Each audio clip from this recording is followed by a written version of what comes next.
பிழைப்பது சொல்லுங்க. ஆமா, எத்தனை விதத்தில் நீங்க என்ன செய்யலாம் பிழைக்க முடியும்? ஆவியினாலே பிழைப்பது எப்படிங்க?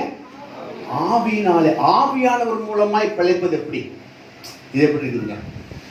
சம்பாதிச்சு பிழைப்பது வேற, சரிங்களா? கஷ்டப்பட்டு பிழைப்பது வேற. ஆவியானவர் மூலமாய் பிழைப்பது எப்படி?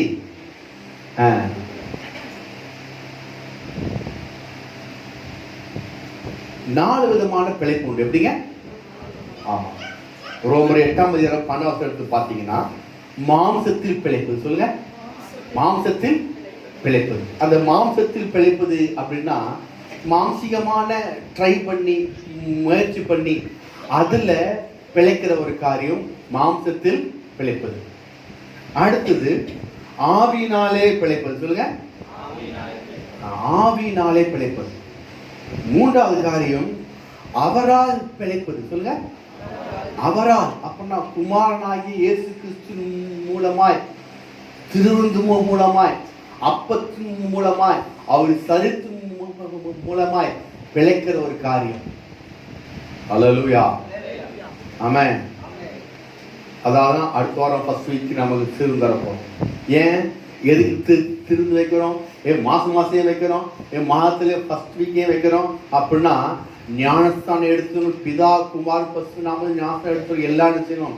அந்த திருவிருந்துல பங்கு பெற்றால் ரொம்ப ரொம்ப நல்லது. அது யோவான் சுவிசேஷம் 6:57 பிரகாரமாய் அவரால் என்ன செய்ய முடியும்? பிழைக்க முடியும். 4வது காரியம் விசுவாசத்தினாலே பிழைப்பது சொல்லுங்க.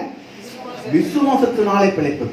ஆமா, விசுவாசத்தினாலே நீதிமான் பிழைப்பார். கலாத்தியர் 2:20, ரோமர் 1:17 பாத்தீங்கன்னா விசுவாசத்தினாலே பிழைப்பது. இப்போ இத்தனை பிழைப்பு இருக்குது. இது நம்ம இன்னைக்கு பார்க்க வேண்டிய காரியம்னா ஆவியினாலே பிழைப்பது சொல்லுங்க. பசுத்த ஆவியினாலே வழிநடத்தப்படும்படி, அவருடைய ஆவினால் நாம் வழிநடத்தப்படும்படி அவர் வாஞ்சிக்கிறார். மற்ற இடத்துல நீங்க மற்ற மனிதர் மூலமாய் நீங்க வழிநடத்தப்படுவதில்லை, அவருக்கு இஷ்டம் இல்லை. அவருடைய ஆவினாலே நீங்கள் வழிநடத்தப்படும் பொழுது அது மூலமாக ஒரு பிழைப்பு உங்களுக்கு உண்டாகிறது. ஆமென், ஹல்லேலூயா. ரோமர் 8:14 ரோமர் 8:14. மேலும் எவர்கள் தேவனுடைய ஆவியினாலே நடத்தப்படுகிறார்களோ அவர்கள் தேவனுடைய 11 வாசிங்க. மாம்சத்தின்படி பிழைத்தால் ஆவியினாலே சரீரத்தின் செய்களை அழித்தால். அப்ப ஆவியினாலே பிழைப்பது சரீரத்தின் செய்களை அழிக்கிற ஒரு காரியம், சரிங்களா? அப்போ ஆவியினாலே பிழைப்பது என்ன? எப்படி பிழைக்க முடியும்? மேலும் எவர்கள் தேவனுடைய ஆவியினாலே நடத்தப்படுகிறார்களோ அவர்கள் தேவனுடைய புத்திரா இருக்கு. அப்போ எவர்கள் என்னாலே என்ன அர்த்தம்னா எல்லாரும் தேவனுடைய ஆவினாலே நடத்தப்பட முடியாது. ஒரு சிலர் பலர் மட்டும்தான் தேவனுடைய ஆவினாலே நடத்தப்பட முடியும். அவர்கள் யார்? தேவனுடைய புத்திரர் சொல்லுங்க. தேவனுடைய புத்திரர் எல்லாம் தேவனுடைய ஆவினாலே நடத்தப்பட முடியும். மேலும் எவர்கள் தேவனுடைய ஆவினாலே நடத்தப்படுகிறார்களோ அவர்கள் தேவனுடைய. அப்போ நாம இதை இப்படி மாற்ற சொல்லலாமா? தேவனுடைய புத்திரர்கள் எவர்களோ அவர்கள் தேவனுடைய ஆவினாலே நடத்தப்படுவார்கள். சொல்லுங்க, தேவனுடைய புத்திரர்கள் எவர்களோ அவர்கள் எல்லாரும் தேவனுடைய ஆவினாலே நடத்தப்படுவார்கள். அப்போ யார் தேவனுடைய புத்திரர்கள்? நான் தான் தேவனுடைய பிள்ளை, நான் தேவனுடைய பிள்ளை, நான் தேவனுடைய பிள்ளை. அப்ப தேவனுடைய பிள்ளைக்கு தேவனுடைய புத்திரருக்கு வித்தியாசம் உண்டு, சரிங்களா? இப்போதைக்கு நாம இது மட்டும் சொல்லுவோம், அடுத்த வாரம் அதை பற்றி பார்ப்போம். அப்போ நான் தேவனுடைய பிள்ளை, நான் தேவனுடைய புத்திரர், அதனால நான் என்ன செய்ய முடியும்? ஆவினாலே நடத்தப்பட முடியும். அப்போ நான் தேவனுடைய புத்திரனா இருப்பதினாலே நான் ஆவினாலே நான் நடத்தப்பட முடியும். ஏன் நான் ஆவினாலே நடத்தப்பட வேண்டும்? ஏன் மற்ற மனிதர் மூலமாய் நடத்தப்படுவது தேவனுக்கு இஷ்டம் கிடையாது. அல்லேலூயா, ஆமா. போன கூட அழகா சாணம் இருப்பாங்க. தீர்க்கதரிசி நான் சொல்லிட்டு நான் போயிடுவேன், என் வார்த்தை பிடிக்குதுன்னு யாரை பிடிக்குன்னு சொன்னார் அவரு? கர்த்தரை பிடிக்கணும்னு சொன்னா அவர் சொன்ன டக்குன்னு மே மாதம் டேட் கேட்டேன். ஹalleluya, மே மாதம் டேட் கொடுங்க அப்படின்ட்டேன். எவரி 3 months நீங்க எனக்கு டேட் கொடுத்தே ஆகணும் பாஸ்டர் அப்படின்ட்டேன். ஹalleluya, ஆமென்.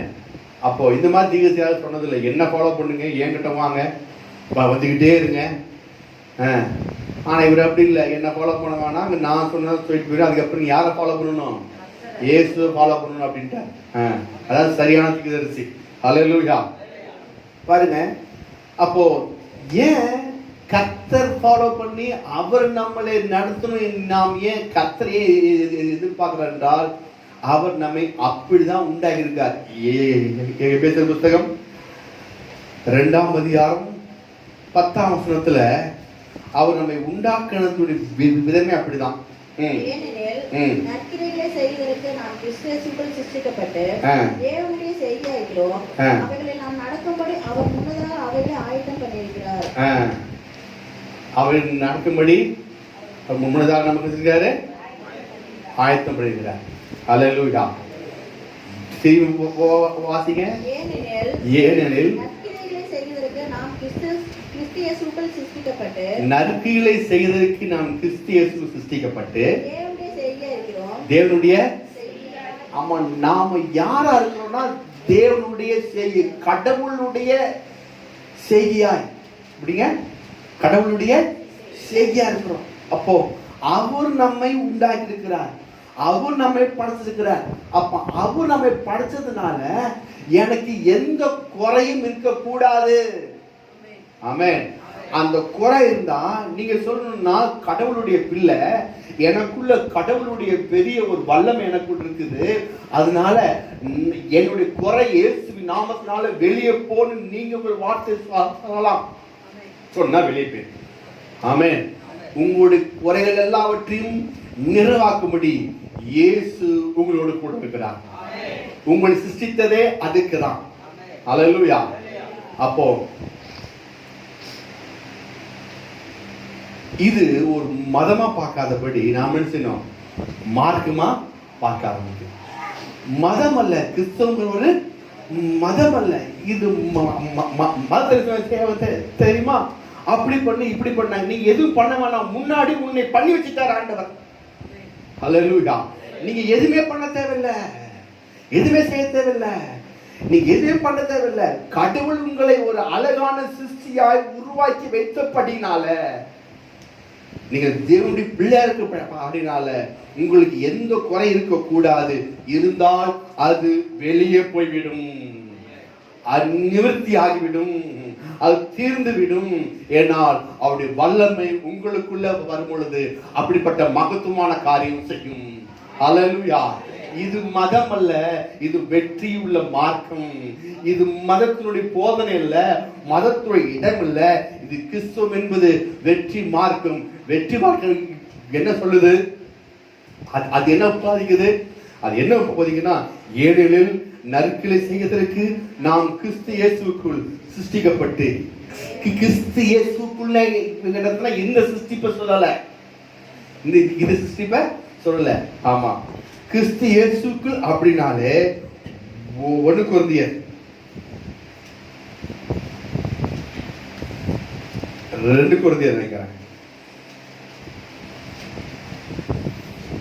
5ஆம் அதிகாரம் 17ஆம் வசனம் இப்படி இருக்க, ஒருவன் கிறிஸ்துவுக்குள் இருந்தால் புது, அந்த புது சிருஷ்டி தான் இங்கே எபேசியருக்கு சொல்கிறார். நீங்கள் இயேசு கிறிஸ்துவுக்குள் சிருஷ்டிக்கப்பட்டு, அப்படின்னா புது சிருஷ்டினா என்ன அர்த்தம், ஆவினாலே பிதா குமார் பரிசுத்த நாமத்தினால் நீங்கள் ஞானஸ்நானம் எடுத்தவர்கள், நீங்கள் புது சிருஷ்டியாய் இயேசுவை ஏற்றுக்கொண்டவர்கள்.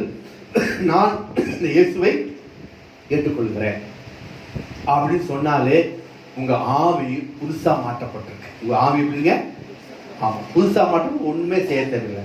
புதுசா மாற்றப்பட்டிருக்கு, ஒண்ணுமே செய்ய தேவையில்லை. ஆமா, நீங்க பிறகு செஞ்சீங்களா? நான் பிறக்கிறதுக்காக எங்க அப்பா அம்மாவுக்கு நாதம் போய் ட்ரை பண்ணி கொடுத்தேன், நான் மட்டும் ஹெல்ப் பண்ணலாட்டேன், எங்க அப்பா அம்மா என்னை பெற்றுக்க முடியாது சொல்ல முடியுமா? சொல்ல முடியாது. நாம பிறக்கிறதுக்கு எங்க அப்பா அம்மாவுக்கு நான் எந்த ஹெல்ப்பும் சரி, அதே போலதான் நீங்க பூசிசியாகிறதுக்கு எந்த எதுவும் செய்ய தேவையில்லை. ஒண்ணு மட்டும் செஞ்சா போதும், இயேசுவை ஏற்றுக்கொண்டா மட்டும் போதும். ஹல்லேலூயா. இயேசுவே ஆண்டவர். சொல்லுங்க, கை தூக்கி சொல்லுங்க, இயேசுவே என் ஆண்டவர், இயேசுவே என் ஆண்டவர், இயேசுவே என் ஆண்டவர். அவ்வளவுதான், புதுசா பிறந்துட்டீங்க. வார்த்தை மாம்சமானது போல இயேசுவே ஆண்டு சொன்ன உங்களுக்குள்ள ஒரு புது சிருஷ்டி உண்டாக்கப்பட்டிருக்கு. இத்தனை நாளாய் ஆண்டு கொண்டிருக்கிற அந்த பொல்லாத ஆவியினுடைய காரியங்கள் எல்லாம் மாற்றப்பட்டு மண்டலம் மாற்றப்பட்டு தேவனுடைய மண்டலம், கடவுளுடைய மண்டலம் உங்களுக்குள்ள ஆட்சி செய்யும்படி உங்களுடைய வார்த்தையானது கிரியை செய்கிறது. ஆமென். அப்போ ஏனெனில் நற்கிரியை செய்வதற்கு நாம் கிறிஸ்து இயேசு சிருஷ்டிக்கப்பட்டு தேவனுடைய சேகையா இருக்கிறோம். நாம தேவனுடைய சேகையா இருக்கிறோம். நாமெல்லாம் எப்படி இருக்கிறோம்னா அவருடைய செயல்பாடா இருக்கிறோம். கீழே வாசிங்க. அவைகளை நாம் நடக்கும்படி, அவைகளை நாம் நடக்கும்படி முன்னாடி எழுதிருக்காராம். இப்போ ஆயத்தம் பண்ணல, இப்போ ஆயத்தம் பண்ணல. பாருங்கள, பாத்தீங்கன்னா ஒரு ஃப்ரெண்ட் இருந்தார். அவரு கல்யாணம் முடிச்சு 5 வருஷம் ஆச்சு. பாஸ்டர் போய் கேட்டாராம், என்ன தம்பி கல்யாணம் முடிச்சு 5 வருஷம் ஆச்சு, எதுவுமே குழந்தை இல்லை, ஒண்ணு இல்லை, என்ன ஆச்சுப்பா அப்படின்னு கேட்டாராம். உடனே அவர் சொன்னாராம், ஐயோ அமெரிக்காவில் நாங்கள் குழந்தை பெக்கணும்னா $2,500 $2,500. அதனால எத்தனை குழந்தை பெற்றோம் இப்பவே தீர்மானம் பண்ணி $2,500 இப்பவே எடுத்து சேர்த்து வச்சு அந்த குழந்தைக்கு தனி ரூம் எடுத்து வாங்கிட்டு எல்லா திங்ஸ் உண்டு பண்ணி அதுக்கப்புறம் நாங்கள் என்ன செய்வோம், குழந்தை பெற்றெடுத்து போவோம். ஒரு குழந்தை பெற்றெடுக்கிறதுக்கு முன்னாடி அவங்க என்ன செய்வாங்க, எல்லாத்தையும் பண்ணிட்டு பணம்லாம் சேர்த்து வச்சுட்டு, சரிங்களா, பணம், ரூமு, கட்டில், அதுக்கு குழந்தைங்க எல்லாம் வாங்கி வச்சுட்டு அதுக்கப்புறம் தான் என்ன செய்வாங்களாம் அமெரிக்காவில். எங்கள் ஊரில் அப்படி இல்லை தம்பி. நாங்கள் முதல்ல பெற்றுக்குவோம், அப்புறம் தலையை செய்வோம். சரிங்களா, கேட்டால் மரத்தை வச்சுவேன் பண்ணி ஊற்றுவான், பனிக்குட்டி மாதிரி 10 நாங்கள் போட்டு 5-6 பெற்றுக்குவோம். சரிங்களா, பெற்றுக்கிட்டு அதுக்கப்புறம் ஐயோ என்ன செய்யணும்னு தெரியலையே அப்படின்னு பாஸ்டர், ஜெர்மனுக்கு பாஸ்டர் எனக்கு 8 பிள்ளைங்கிற ஒரு பாஸ்டர் கிட்ட வந்து 8 பிள்ளைகள். ஆமாம், பையன் வேணும் சொல்லி 7 பொட்ட பிள்ளை, கடைசியில் ஒரு பையன் 8வது பையன். ஐயோ நான் நம்பியிருக்காரு அவர் பாஸ்டர், கர்த்தருக்கு சோத்திரம் அப்படின்னு. ஆமாம், பையன் வேணும் 7 பொட்ட பிள்ளை ஆகி போச்சு. ஸ்டாப் பண்ணல, ஒரு பையன் வந்தே தீரணும், கத்தரா இவரா பார்க்க சொல்லியிருந்தாரு. கடைசியில் ஒரு பையனை பெற்றார், 8வது பையன். என் மனைவி சொன்ன, அப்படி பண்ணலாமா, ஐயோ ஆளை விட்டுருங்க, அப்படி 2 பொட்ட பிள்ளை இதோ முடிஞ்சு போச்சு, அந்த பாஸ் போய் இந்த பாஸ் ஆகக்கூடாது அப்படின்ட்டான். அப்போ என்ன ரீசன் என்ன அப்படின்னா, மிக முக்கியம், முன்னதாகவே பாருங்க, அவை நாம் நடப்பதற்கு முன்னதாக எழுதுறார கர்த்தர் பாருங்க. அப்படிதான் பாருங்க, ஆதியாகமம் 1 நம்ம எடுத்து வாசித்தோம், 2 எடுத்து வாசித்தோம். ஆதியாகமம் 1-2 பார்த்தீங்கன்னா, பூமியானது ஒளியின் வெறுமையா இருந்தது, ஆழத்தில் இருந்தது, கர்த்தருடைய ஆவியானவர் சலித்த மேல். சரிப்பா அப்படின்னு டக்குன்னு இருந்துட்டாரு.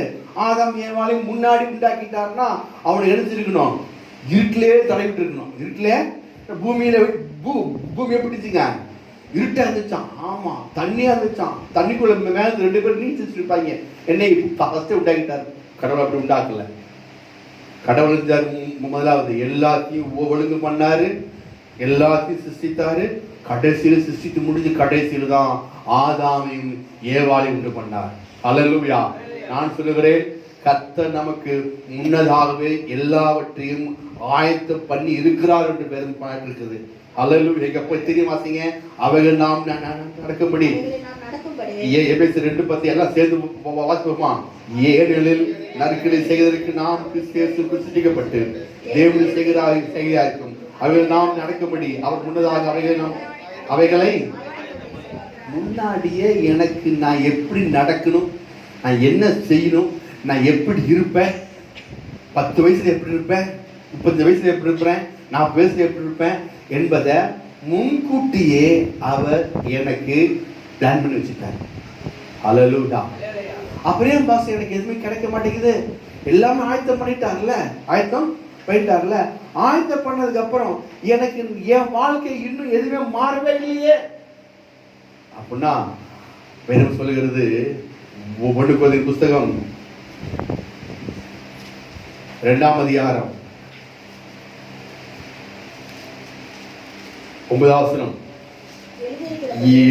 எப்படி தேவ தமிழ் அன்பு கூறுவர்களுக்கு ஆயத்த பண்ண கண் காணவும் இல்லை, காது கேட்கவும் இல்லை, அவைகள் மனுஷனுக்கு தோன்றவும் இல்லை. நமக்கோ எனக்கு ஆயத்தம் பண்ணதை நான் எதுவுமே பார்க்க முடிய மாட்டேன். இப்ப நான் அதை கண்டுபிடிக்கிற வேலையை செய்யணும். நான் இப்ப என்ன செய்யணும்? எனக்கு என்ன ஆயத்தம் பண்ணிருக்கிறாரோ அதை நான் கண்டுபிடிக்கிற வேலை. என்ன கண்டுபிடிக்கிற வேலை? நமக்கோ, எல்லாம் சேர்ந்து சொல்லுங்க, நமக்கோ தேவன் அவைகளை தமது ஆவினாலே வெளிப்படுத்தினார். அப்ப நாம யாரை யூஸ் பண்ணணும்? சத்தமா சொல்லுங்க, பசுத்த ஆவியானவர். சொல்லுங்க, பசுத்த ஆவியானவரை நாம் யூஸ் பண்ணும் பொழுது நமக்கோ தமது ஆவினாலே அவைகளை தமது ஆவினாலே வெளிப்படுத்தினார். பசுத்த ஆவி நாம யூஸ் பண்ண என்ன ஆகும் அப்படின்னா, அதை யூஸ் பண்ணும் பொழுது, அவரை பயன்படுத்தும் போது எல்லா விதமான காரியம் நமக்கு என்ன செய்யும்? தெளிவாயிடும். அப்ப அவர் நமக்குள் இருக்கிறபடினாலே அவர் நமக்கு என்ன ஆயத்தம் பண்ணிச்சிருக்காரோ அந்த கண்டுபிடிக்கிற வேலை நாம் என்ன செய்யணும்? இறங்கணும். அல்லேலூயா, ஆமென். அப்போ ஏன் நம்ம அந்த பசுத்தாவி யூஸ் பண்ணாதபடி, கடவுள்கிட்ட வந்து அவர் என்ன சொல்வார்னு கேட்காதபடி நாம சொன்ன கீழே எடுத்து வாசிக்க 10ஆம் வசனம். மனுஷன் ஆவியின்றி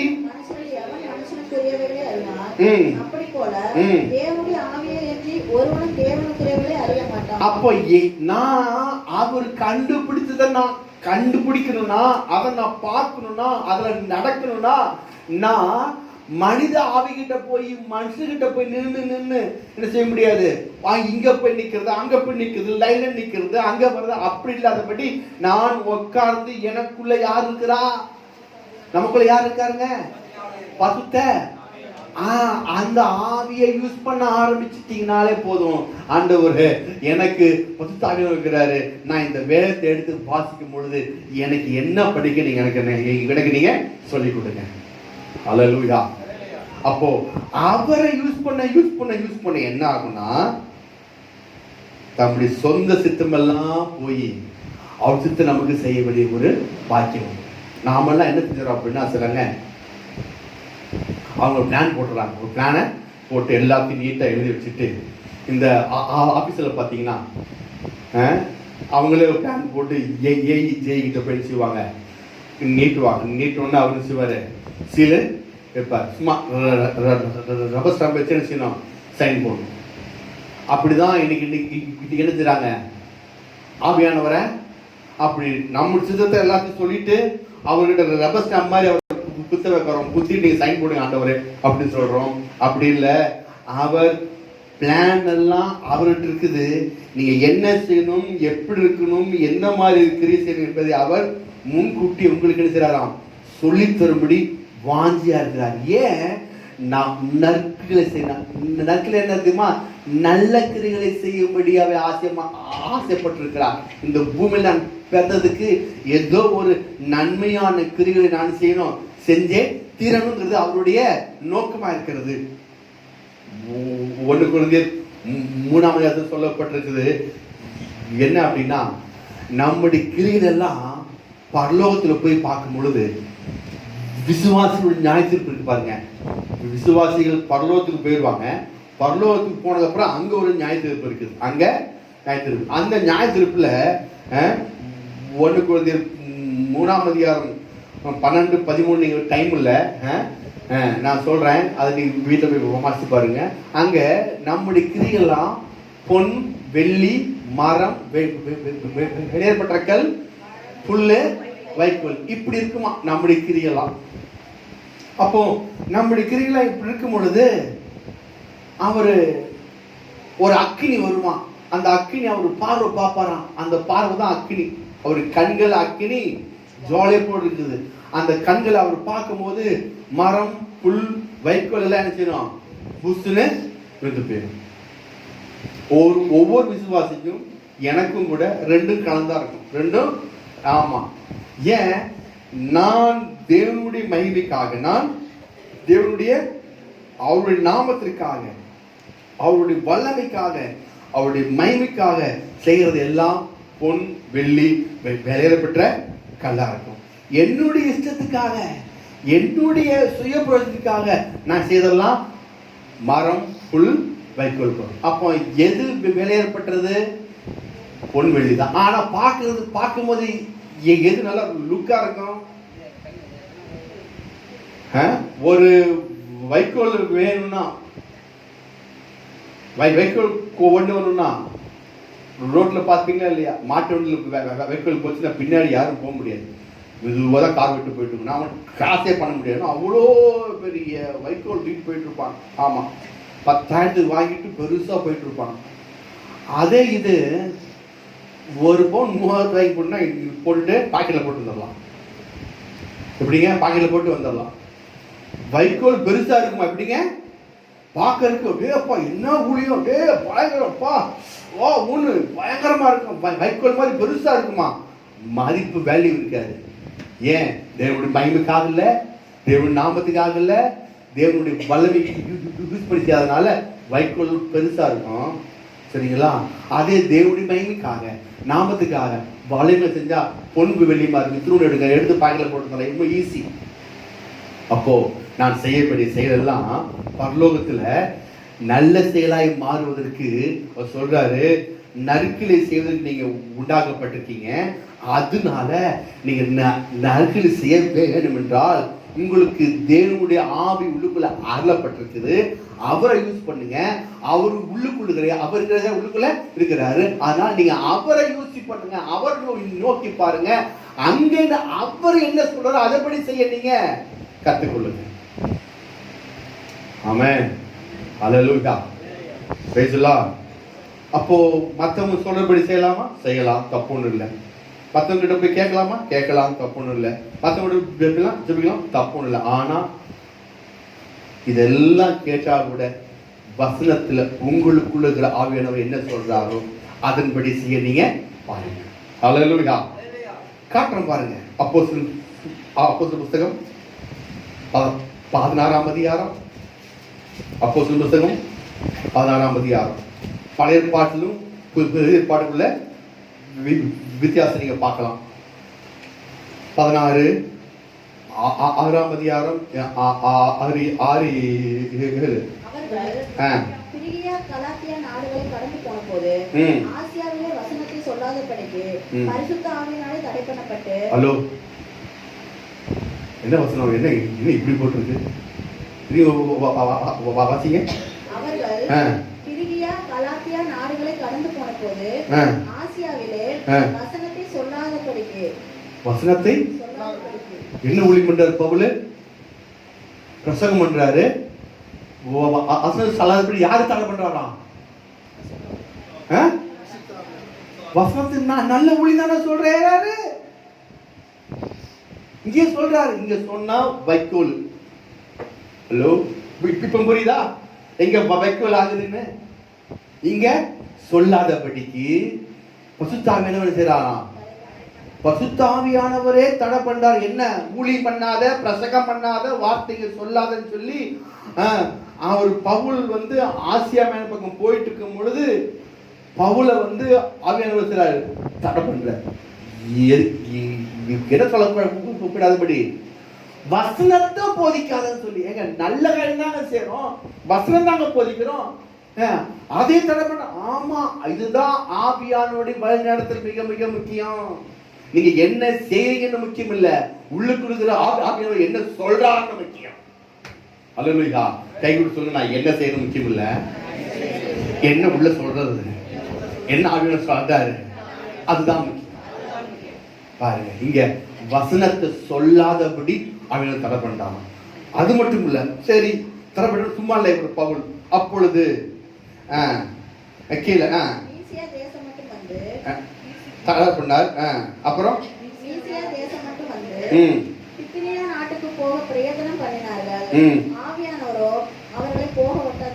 அங்கேயும் போக இல்லைங்க. இங்க வசனத்தை தடை பண்ணிட்டாரு அப்படின்னு அங்கேயும் இவங்கள இவரு என்ன பண்றாரு? ஊழியம் செய்வதற்காக நல்ல காரியம் செய்வதற்காக கிளம்பி போறாரு. நீ அதை செய்யாத, அங்க போகாது. என்னவர் ஆவியானவர் இப்படிப்பட்ட காரியம் செய்வாரா? செய்ய முடியும். இதுதான் ஆவியானவர். அல்லேலூயா. நீங்க நல்ல காரியம் செய்ய போலயே இருக்கும், ஆனா உள்ளுக்குள்ள ஆவியானவர் இப்ப அது சரியில்லை, இப்ப இது செய்யாத, நேரம் வரும்போது நான் அதை வேற ஆளை வச்சு வேறு விதமாய் வேற இடத்துல நான் செஞ்சு முடிச்சிடறேன், உனக்கு இது அல்ல, உனக்கு இது அல்ல.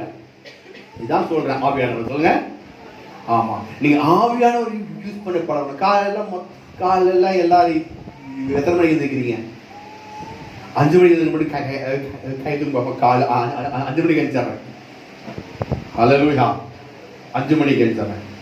4 மணிக்கு 4 மணிக்கு சரி ஜூம் மீட்டிங் போட போறேன், பார்க்க போறேன்.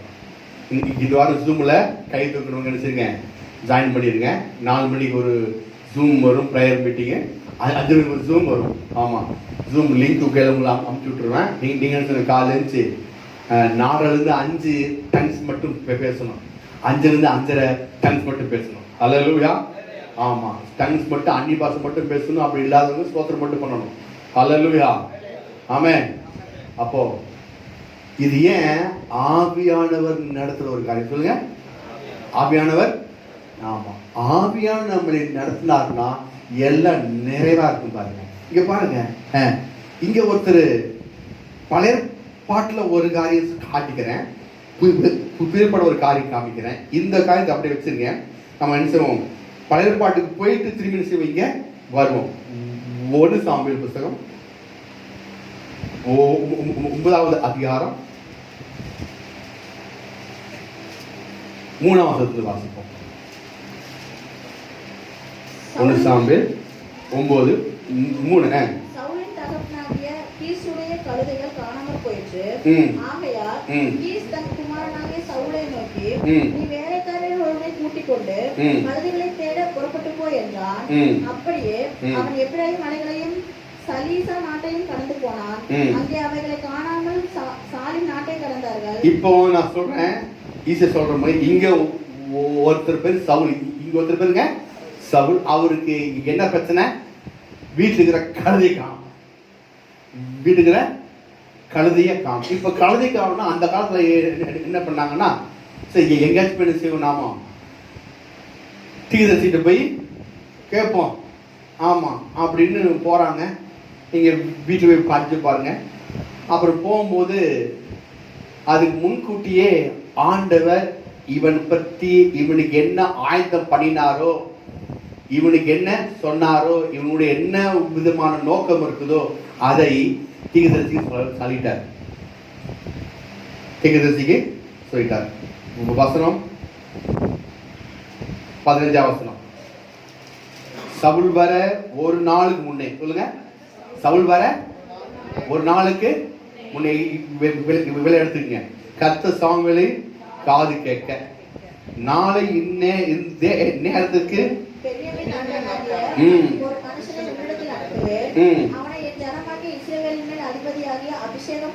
அதிபதியாக அபிஷேகம் பண்ண கடவாய். அவன் என் ஜனத்தை பெலிஸ்தன் கைக்கு நீங்களாக்கி ரட்சிப்பான். என் ஜனத்தின் முறையிடுதல் என்னிடத்தில் வந்து எட்டினதுனானால் நான் அவனை கடாச்சேன் என்று இப்படி சொல்லி முடிச்சுனா ஐயா வராரு. எங்க வராது? இங்க யார்கிட்ட வராரு? சாமுவேல்கிட்ட வராரு. சாமுவேல் வந்து சாமுவேல் கிட்ட போய் முன்ன டக்குன்னு 19ஆம் வசனம். சாமுவேல் சவுல் பவித்திரமாக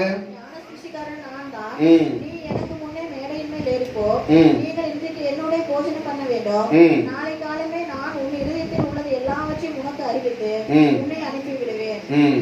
3 நாளைக்கு முன்னே காணாமல் போன கழுதைகளை பற்றி கவலைப்பட வேண்டாம் சொல்றாரு. இவரு கழுதை பத்தனி வந்திருக்க, காணா போட கழுதை பண்ணியே கவலைப்பட வேண்டாம். ஏன்னா இவனை கர்த்தர் என்ன வாக்குறாரு? அதிபதியா, சொல்லுங்க, ராஜாவாய் அதிபதியாய் தேசத்துக்கு ராஜாவை ஆக்கத்தக்கதான பிளான் வச்சுட்டாரு. அந்த பிளான் தெரியாம இவர் நம்மால கழுதை தேடிட்டு இருக்கிறார், கழுதைய தேடிட்டு இருக்கிறார். பிரச்சனை என்ன? என்ன ப்ராப்ளம்? என்ன பிரச்சனை? அவனுக்கு கழுதைதான் பிரச்சனை. நான் சொல்றேன், உங்க பிரச்சனை கழுத மாதிரி என்னவோ இருக்கலாம். பண பிரச்சனையா இருக்கலாம், வீட்டு பிரச்சனையா இருக்கலாம், சுகவீனமா இருக்கலாம், பலவீனமா இருக்கலாம். இப்படிப்பட்ட பிரச்சனை உங்களுக்கு இது மாதிரி ஏதோ ஒன்று இருக்கலாம். ஆனால் நீங்கள் வந்து உட்கார்ந்து இருப்பது பிரச்சனைக்காக அல்ல. தேவன் உங்கள் மேல ஒரு நோக்கத்தை வைத்திருக்கிறார். அந்த நோக்கத்தை கர்த்தர் நிறைவேற்றும்படி கொண்டு வந்திருக்கிறார். அல்லேலூயா. ஒரு பிரச்சனை வந்திருக்கீங்க, அந்த பிரச்சனை இல்லாம நீங்க இங்க வந்து உட்கார்ந்து இருக்க முடியாது. இந்த சவுலுக்கு ஒரு பிரச்சனை இல்லாம இந்த சாமுவேல்கிட்ட போய் நிக்கவே முடியாது. ஒரு பிரச்சனை மத்தியில தேவன் என்ன பண்றாருன்னா அவனுடைய நோக்கத்தை வெளிப்படுத்துகிறார். அல்லேலூயா. ஆவியானவர் தான் பெரிய ஆவியானவர் செய்யற காரியம் பாருங்க. ஆவியானவருடைய பெரிய காரியம் என்ன? நீங்க ஏதோ ஒரு பிரச்சனை வந்து இந்த ப்ராப்ளம் அந்த ப்ராப்ளம் சொல்லிக்கலாம் சொல்ற. நோ நோ நோ, அதை பத்தி நீ கவலைப்படாத. அவைகள் அகப்பட்டது. சொல்லுங்க, அவைகள் அகப்பட்டது. சொல்லுங்க, அவைகள். நீங்க வந்து உட்கார்ந்தாலே உன் பிரச்சனை தீர்ந்துச்சு, உன் ப்ராப்ளம் சால்வ் ஆயிடுச்சு, உங்களுடைய வாழ்க்கை மாறிவிட்டது, உங்களுடைய செழிப்பு ஆசீர்வாதம் வந்து விட்டது, உங்களுடைய கடன் பிரச்சனை மாறிவிட்டது, உங்களுடைய வாழ்க்கையுடைய நிலைமை மாறிவிட்டது. ஏன் வந்தோன்னு சொல்ற? எல்லாம் கவலைப்படாது, எல்லாம் மாறிடுச்சு. கீழே வாசிங்க. அவைகள் ஆகப்பட்டது இதெல்லாம் சகல இஸ்ரவேல் யாரை நாடுகிறது? உன்னையும் உன் வீட்டார் அனைவரையும் அல்லவா என்றான். அப்பொழுது சவுல் பிரதியுத்தரமாக, நான் இஸ்ரவேல் கோத்திரங்களிலே சிறிதான பென்யமீன் கோத்திரத்தான் அல்லவா? பென்யமீன் கோத்திரத்துக்கு குடும்பங்களிலெல்லாம் என் குடும்பம் அற்பமானது அல்லவா? நீர் இப்படிப்பட்ட வார்த்தையை என்னிடத்தில் சொல்வானேன் என்றான். சாமுவேல் சவுலையும் அவன் வேலைக்காரனையும் போஜன சாலைக்குள் அழைத்துக் கொண்டு போய் அவர்களை அழைக்கப்பட்டவர்களுடைய தலைமையான இடத்திலே வைத்தான். அழைக்கப்பட்டவர்கள் ஏறக்குறைய 30 பேராய் இருக்கார்கள். பின்பு சாமுவேல் சமயக்காரனை பார்த்து, நான் உன் கையிலே ஒரு பங்கை கொடுத்து வைத்தேனே, கொண்டு வந்து வை என்றான். அப்பொழுது சமயக்காரன் ஒரு முன்னதொடையையும் அதனோட இருந்தையும் எடுத்து கொண்டு வந்து அதை சவுலுக்கு முன் வைத்தான். அப்பொழுது சாமுவேல், இதோ இது உனக்கென்று வைக்கப்பட்டது, இது உனக்கு முன்பாக வைத்து சாப்பிடு. நான் ஜனங்களை விருந்துக்கு அழைத்தது முதல் இதுவரைக்கும் இது உனக்காக வைக்கப்பட்டிருந்தது என்றான். போனீங்கன்னா தெரியும், ஆட்டுக்கறியில முன்னதோட கேட்டீங்கன்னா போய் பிளேபிஸ் கொடுப்பான். அப்படியே எடுத்து செஞ்சுட்டாரு, வேக வச்சு சவுலுக்கு கொடுத்துட்டாரு. உனக்கு எடுத்து வச்சிருக்கான்ப்பா ஸ்பெஷல் ஐட்டம். எப்படிங்க ஸ்பெஷல் ஐட்டம், இதை நீ சாப்பிடு. கழுதை காணாமன்னு சொல்லி வந்தவனுக்கு இன்னைக்கு இங்க என்ன கிடைக்குது? விருந்து கிடைக்குது, முன்னந்தோட கிடைக்குது. அவன் பிரச்சனை ஒரு பக்கம் இருந்தாலும் அவனை கர்த்தர் வாளாக்காமல் தலையாக்கும்படி அவனை போஷிக்கிறார். அல்லேலூயா. அவன் பிரச்சனை வேற விதத்தில் இருந்தாலும் அதை பத்தி அவருக்கு கவலைப்படவே இல்லை. ஆமென்.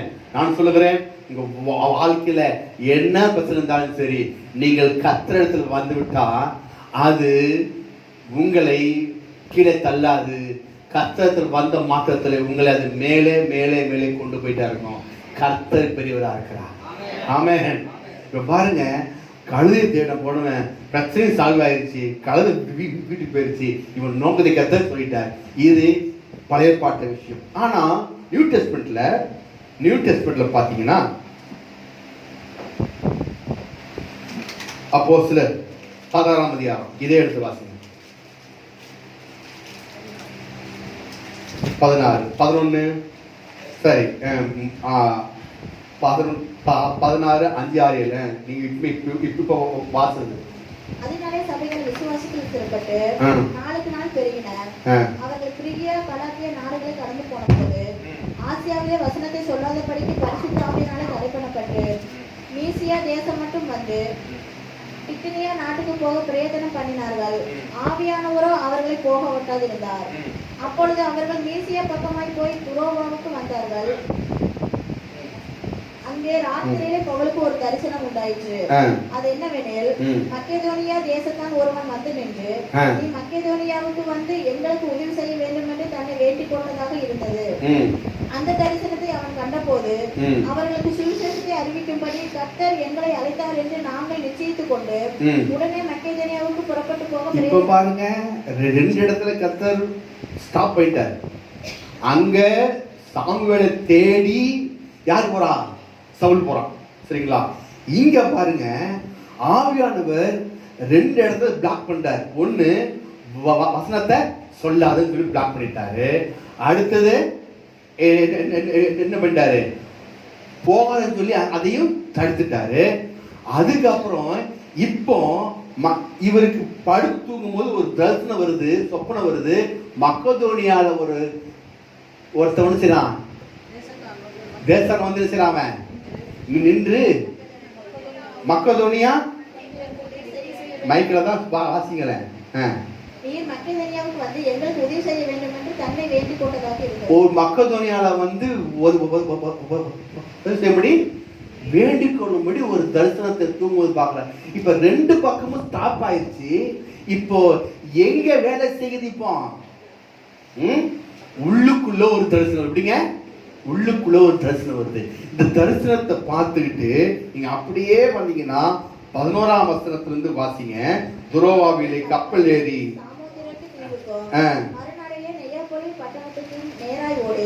அங்கே இருந்து மக்கெதோனியா தேசத்து நாடுகளில் ஒன்றுக்கு தலைமையானதும் ரோமன் குடியேறினதுமான பிலிப்பு பட்டணத்துக்கு வந்து அந்த பட்டணத்திலே சில நாள் தங்கியிருந்தோம். ஓய்வு நாளில் நாங்கள் பட்டணத்துக்கு வெளியே போய் ஆற்றினருகே விளக்கமாய் ஜெபம் பண்ணுகிற இடத்தில் உட்கார்ந்து அங்கே கூடி வந்த ஸ்திரீகளுக்கு உபதேசித்தோம். அப்பொழுது தியத்திரா ஊராலும் ரத்தாம்பரம் விற்கிறவளும் தேவனை வணங்குகிறவளும் ஆகிய லீதியால் என்னும் பேருள்ள ஒரு ஸ்திரீ கேட்டுக் கொண்டிருந்தாள். நல்லா கவனிங்க. யாரு சொல்லுங்க? லீதியா. சொல்லுங்க. லீதியா. லீதியாலை சந்திக்கும்படி சொல்லுங்க. லீதியாளுடைய இருதயத்தை திறந்து அவளை தேவன் பக்கமா இழுக்கும்படி பரலோக தேவன் பவுல அங்க கடாச்சித்து சொல்லி ரூட்டை மாத்தி அனுப்புகிறார். ஹல்லேலூயா. பாருங்க, அது ஆசியா இருக்கு. நல்லா எல்லாம் இப்பெல்லாம் என்ன பாருங்க, மேப் பாருங்க. ஆசியா பிரிக்கியா இங்க இருக்குது, மக்கதோனியா இங்க இருக்குது. சரிங்களா? இங்கிருந்து இங்க இப்போ ஆவியானவர் படைப்பாட்டுகிற ஆவியானவர் கிட்ட போய் நீங்க கேட்கணும். நியூட்ரிபிள் ஆவியான அப்படி இல்ல. இங்க மக்கதோனியா இருக்கிற லீதியாவை சந்திக்கும்படி தேவ ஆவியானவர் இங்கிருந்து பவுலை திருப்புகிறார் அந்த இடத்துல. ஹல்லேலூயா. இங்கிட்டு எவ்வளவு பெரிய தூரம் பாருங்க. இங்கிருந்து அவ்வளவு தூரம் போய் ஒரு லீதியாலை சந்திக்கும்படி பரலோகம் குறிக்கப்பட்டிருக்குது. நான் சொல்றேன், உங்களை சந்திக்கும்படி பரலோகம் குறிக்கப்பட்டிருப்பாங்க. எந்த ஊழிக்கா இருந்தாலும் இங்க வந்து சொல்லி உங்க வாழ்க்கை மாற்ற முடியும். ஹல்லேலூயா. பவுல் எப்படி இங்க வந்து சொல்லி இங்கிருந்து இங்க போய் சொல்லி இங்க பெரிய ஒரு அற்புதம் உண்டானதோ அதே போல நீங்க போக தேவையில்ல, உங்களை தேடி தீர்க்கதரிசிகள் இந்த ஊருக்கு வெற்றிவாழ சபைக்கு வர முடியும். ஹல்லேலூயா. எழுதட்டுமா? கர்த்தரை மகிமைப்படுத்துவோமா? ஆமென். பழைய பாட்டுல போய் கேட்கணும், புதிய பாட்டுல அவங்க வந்து நமக்கு என்ன செய்வாங்க? ஊழியம் செய்வாங்க. ஹல்லேலூயா. இதான் நியூ டெஸ்ட்மென்ட் ஓல்ட் டெஸ்ட்மென்ட் வித்தியாசம். ஆமா. அப்போ உங்களை ஒரு லீதியாலை சந்திக்கும்படி வாசிங்க. லீதியால் என்று பெயருள்ள ஒரு ஸ்திரீ கேட்டுக்கொண்டிருந்தால் பவுல் சொல்லியவைகளை கவனிக்கும்படி அவளும் ஒரு வீட்டாரும்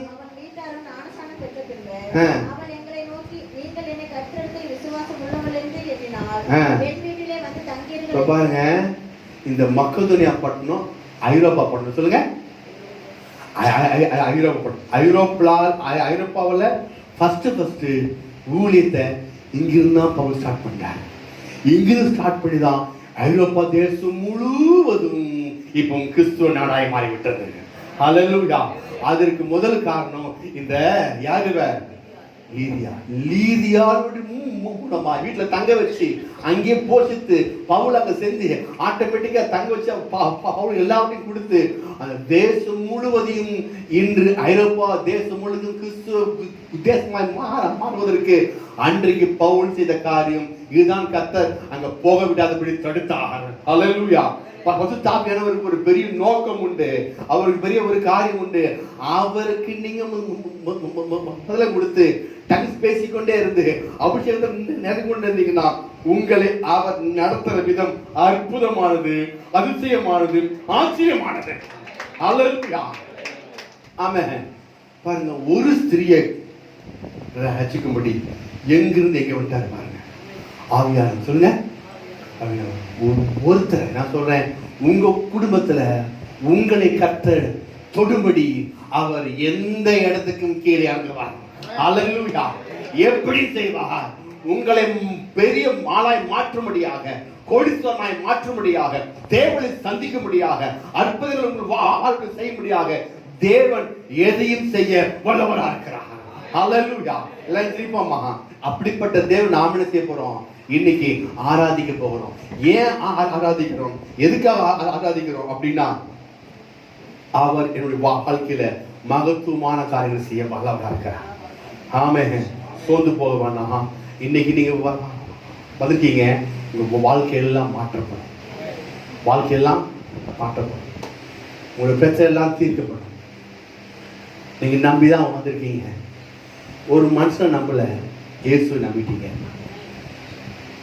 ஒரு ஸ்திரியை தொடுவதற்காக, லீதியாலே அவர் ரட்சிப்பதற்காக, அவள் மூலமாய் ஒரு பெரிய திட்டத்தை வைத்திருக்கிறார். நான் சொல்றேன், உங்க மூலமாய் கர்த்தர் பெரிய திட்டத்தை வைத்திருக்கிறார். உங்க குடும்பத்தில் நீங்கள் சிங்கிளா இருக்கலாம், தனி மரமா இருக்கலாம், நீங்க மட்டும் வந்து நிக்கலாம், இது யாருமே இல்லைன்னு சொல்லி நிக்கலாம். கர்த்தர் சொல்லுகிறார், உன்னை கொண்டு உன் குடும்பத்துக்கு ரட்சிப்பை செய்ய போகிறேன். உன்னை கொண்டு இந்த தேசத்துக்கே மாபெரும் காரியம் செய்ய போகிறேன். உன்னை கொண்டு பெரிய காரியங்கள் அற்புதத்தை நான் செய்ய வல்ல தேவன் என்றால் ஆவியானவர் அப்படிப்பட்ட ஆவியானவராக இருக்கிறார். ஹல்லேலூயா. நன்றி ஆண்டவரே. நன்றி தகப்பனே. நன்றி தகப்பனே. இப்படிப்பட்ட ஆவியானவரை நீங்க யூஸ் பண்ண ஆரம்பிங்க. நமக்கு அவர் ஆவியானவனால வெளிப்பட்டிருக்கிறார். அது ஏன் இன்னும் பார்க்க முடியல, அது இன்னும் ஏன் செய்ய முடியல, அவர் செய்வாருங்க. உங்க வாழ்க்கையில உங்க வாழ்க்கையை மாற்றுறதுக்கு அவர் போதுங்க. எங்கெங்கெல்லாம் நீங்க இருக்கலாம், ஆனால் இன்றைக்கு இந்த இடத்துல உங்களுக்கு விட்டுதலை நிச்சயமா இருக்கிறது. உங்களுடைய பிரச்சனைக்கு தீர்வு இயேசு தர முடியும். நான் அல்ல, இந்த சபை அல்ல, இயேசு தர முடியும். அவர் உலக ரட்சகராக இருக்கிறார். உங்களுக்காக சிலுவையிலே ரத்தம் சிந்தி தொங்கப்பட்ட இயேசு, ரத்தத்தை சிந்தின இயேசு மாறாதவர். வாழ்க்கையை மாற்ற முடியும், பிசினஸை மாற்ற முடியும், தொழிலை மாற்ற முடியும், நீங்க செய்கிற உங்களுடைய வருமானத்தை மாற்ற முடியும், குடும்பத்தை செழிப்பாய் நன்றாய் மகிழ்ச்சியோடு மாற்ற முடியும், தேவைகளை சந்திக்க முடியும், உங்களுடைய சந்ததிகளை ஆஸ்வதிக்க முடியும், உனக்கு சந்ததி உண்டாக்க முடியும். ஓ ராபாலா சாக்கா தானா தோரோ குரோமி. அவர் நல்லவர், வல்லவர், மாறாதவர். அவர் நம்பி வந்து உங்களை ஒருபோதும் வெக்கப்பட்டு போக முடியல. உங்களை அவர் வெக்கமடை செய்ய மாட்டார். அவர் உங்களை வெக்கப்படுத்த மாட்டார். உங்கள் முகத்தை நிச்சயம் பிரகாசிக்க செய்வார். உங்களுடைய ஜீவித்துல மாபெரும் நன்மை இந்த வாரத்தில் நடக்க போகிறது. மாபெரும் காரியம் கர்த்தர் இந்த வாரம் செய்ய போகிறார். நம்புறவங்க மட்டும் வாயத்துக்கு கர்த்தரை ஸ்தோத்திரம் பண்ணுங்க. நம்புறவங்க மட்டும் கேள்வி கர்த்தரை அப்படியே மையப்படுத்துங்க. நம்புறவங்க மட்டும் வாயத்திலிருந்து அடிவாக்க பேசுங்க. இந்த வாரம் எனக்கு விடுதலை வாரமா இருக்கிறாங்க. இந்த வார்த்தை எல்லா பிரச்சனையும் முடிவுட்டாக போகுது ஆண்டவரே. நான் நம்புகிறேன், விசுவாசிக்கிறேன், அடிவாசி பேசிக்கொண்டே இருக்கிறேன். ஓ எக்காலமே அடக்கி கொள்ளாத உன் வாழ்க்கை மாறப்போகுது, உன் சீரியம் மாறப்போகுது, உன் பிள்ளைகள் வாழ்க்கை பெருசாய் மாறப்போகுது, ஒளிமயமாய் மாறப்போகுது, உன் குடும்பம் மாறப்போகுது, பிசினஸ் மாறப்போகுது. இன்றைக்கு கர்த்தரை சந்திக்கிறார். ஓ நீ ஹர்த்தனானியா, நீ எப்படி இருக்கலாம், எந்த வந்து இருக்கலாம், அதை பற்றி கர்த்தருக்கு முக்கியம் இல்ல. உன்னுடைய வாழ்க்கை கர்த்தருக்கு முக்கியமா இருக்கிறது. ஏண்டால் நீ தேவனுடைய பிள்ளை, உன்னை நடத்தும்படி ஆவியானவர் கொடுக்கப்பட்டிருக்கிறது. நீ அனாதை இல்லை, உனக்கு துணியா நிற்கும்படி ஆவியானவர் இருக்கிறார்.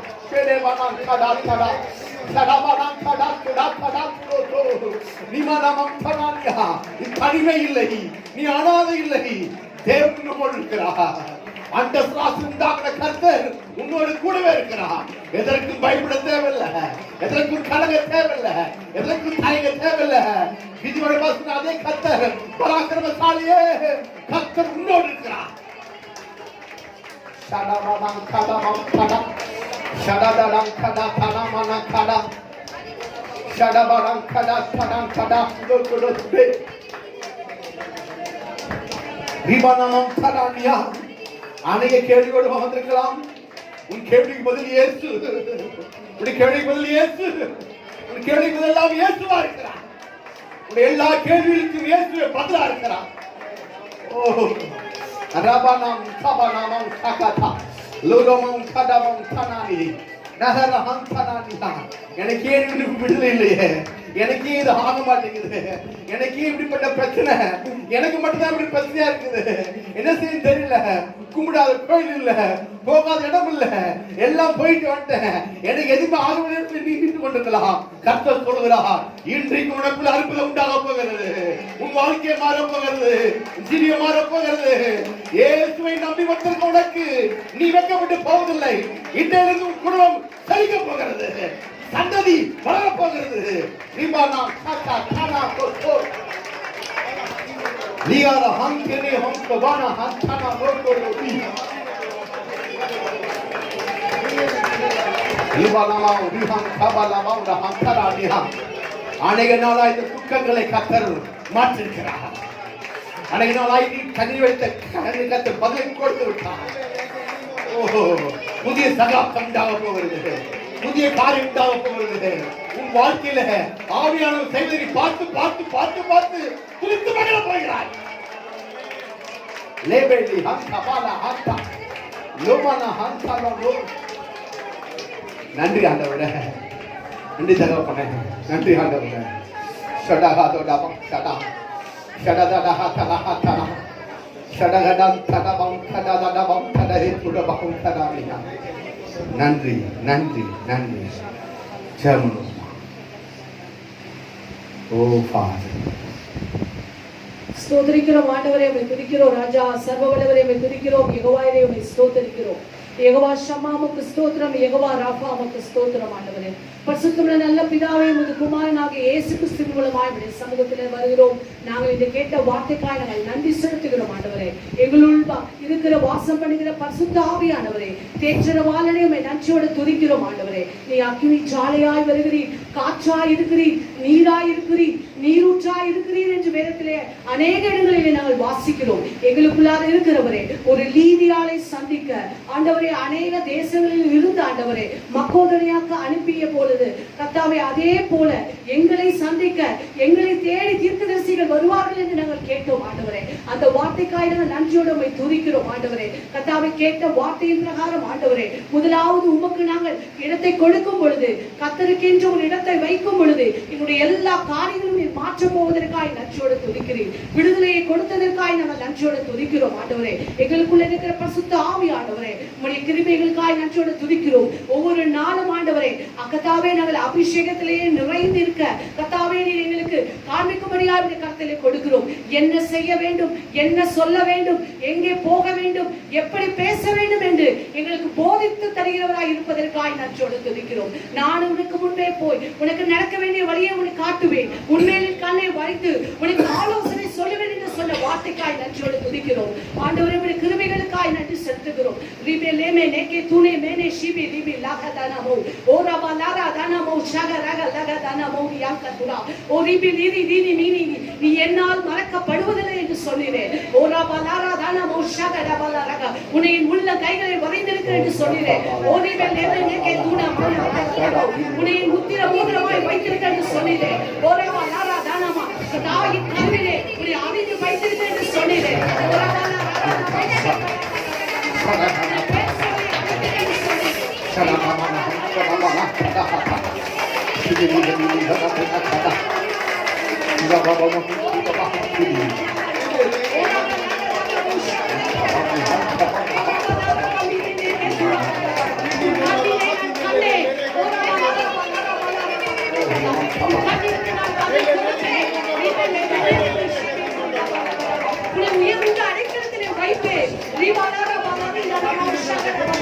இப்போது இருக்கிறதை பார்க்கிலும் 1000 மடங்கு பெறுவீர்கள்.